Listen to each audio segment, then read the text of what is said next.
उत्तर प्रदेश के वाराणसी शहर का नाम सुनते ही गंगा, घाट और मंदिरों की पवित्र छवि आंखों के सामने उभर आती है। लेकिन हर पवित्र स्थान की छाया में अंधकार भी छिपा होता है। काशी की तंग गलियों और प्राचीन पेड़ों के बीच ऐसी कई कथाएं हैं जिन पर लोग खुलेआम बात नहीं करते। आज जो कहानी आप पढ़ रहे हैं वह वाराणसी की ही एक सच्ची दास्तान है। ब्रह्म राक्षस की कहानी। आरंभ यह बात लगभग 50 साल पुरानी है। वाराणसी का एक छोटा सा इलाका है सिगरा। वहां से थोड़ा आगे बढ़कर एक पुराना सूना सा मंदिर था जो बरगद के पेड़ों से घिरा हुआ था। मंदिर का नाम था भैरवनाथ मंदिर। स्थानीय लोग वहां पूजा करने से कतराते थे क्योंकि मंदिर के आसपास अजीब सी खामोशी पसरी रहती थी। लोग कहते थे कि वहां एक ब्रह्म राक्षस वास करता है। जिसने भी रात के समय वहां जाने की कोशिश की वह या तो पागल हो गया या फिर रहस्यमय तरीके से मौत के घाट उतर गया।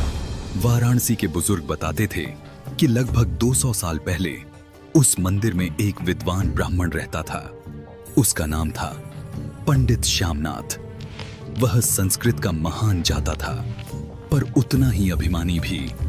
ज्ञान और शक्ति के अहंकार में उसने कई बार तंत्र मंत्र का प्रयोग किया। धीरे धीरे उसकी विद्या धर्म की सेवा में नहीं बल्कि स्वार्थ और दुष्टता में लगने लगी। लोगों का मानना था कि उसने कई साधुओं और गुरुओं को श्राप दिया। अंततः उसकी मृत्यु भी बड़ी भयानक हुई।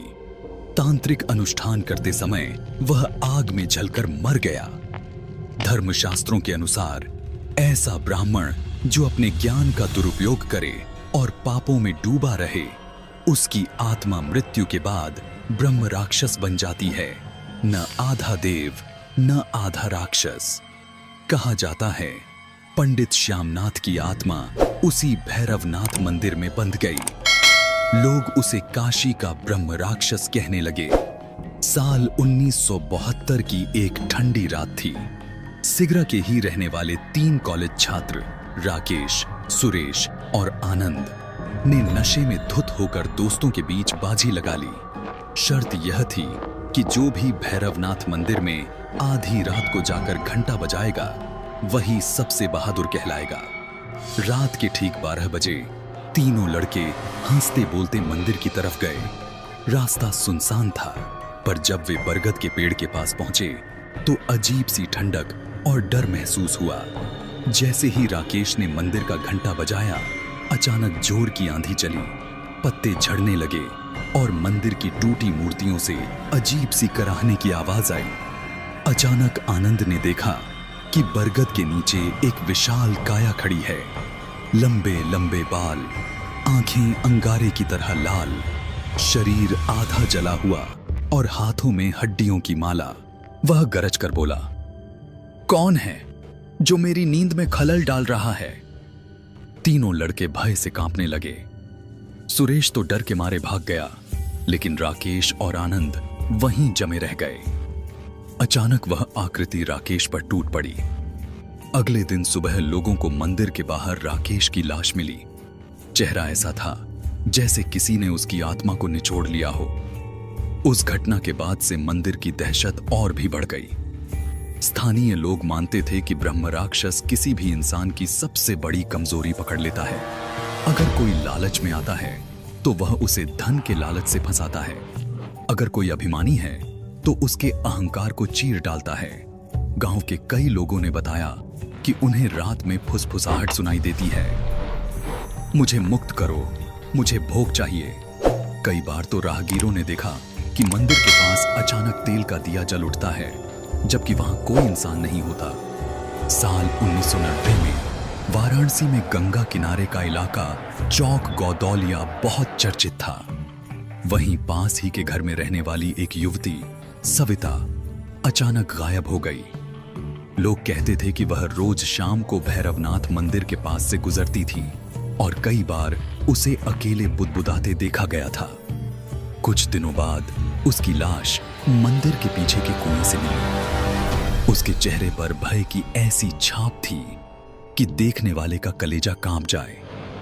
बुजुर्गों ने कहा यह ब्रह्म राक्षस की बलि है ना। साल 2005 में दिल्ली विश्वविद्यालय से जुड़े एक शोधकर्ता डॉ अर्जुन मिश्रा काशी आए।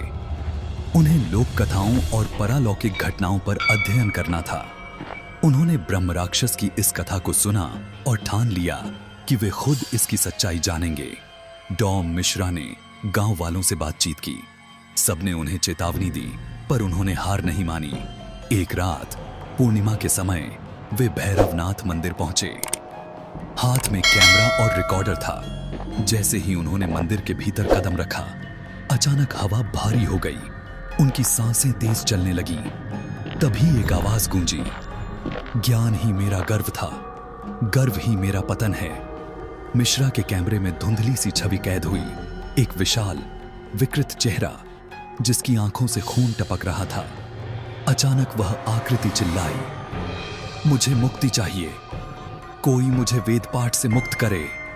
डॉ मिश्रा बेहोश होकर गिर पड़े। अगले दिन सुबह लोग उन्हें मंदिर के बाहर पाया। उनका कैमरा टूटा हुआ था, पर रिकॉर्डर में वही डरावनी आवाज दर्ज थी। ब्रह्म राक्षस का रहस्य पंडितों ने बताया कि ब्रह्म राक्षस को मुक्ति तभी मिल सकती है जब कोई निस्वार्थ भाव से उसके लिए वेद पाठ और तर्पण करे। लेकिन ऐसा करने वाला व्यक्ति बहुत साहसी और शुद्ध आत्मा वाला होना चाहिए, क्योंकि ब्रह्म राक्षस पूजा के समय ही सबसे ज्यादा क्रूर हो जाता है। कई साधुओं ने कोशिश की, पर वे सफल नहीं हुए। साल 2018 में काशी के ही एक युवा साधक विनय शुक्ल ने प्रण लिया कि वह ब्रह्म राक्षस को मुक्ति दिलाएगा। वह लगातार गंगा स्नान करता, जप करता और 1 महीने तक ब्रह्मचर्य का पालन करता रहा। पूर्णिमा की रात वह अकेला मंदिर पहुंचा। हाथ में शुद्ध घी का दीपक और वेदों की पोथी थी। जैसे ही उसने मंत्रोच्चार शुरू किया, मंदिर की दीवारें हिलने लगीं, पेड़ों से पत्ते गिरने लगे। ब्रह्म राक्षस प्रकट हुआ, पहले से भी भयंकर रूप में। उसने गरज कर कहा, तू मुझे बांधना चाहता है, मैं तुझे खा जाऊंगा। लेकिन विनय डटा रहा। उसने निरंतर वेद पाठ किया। उसकी आवाज कांप रही थी, पर विश्वास दृढ़ था।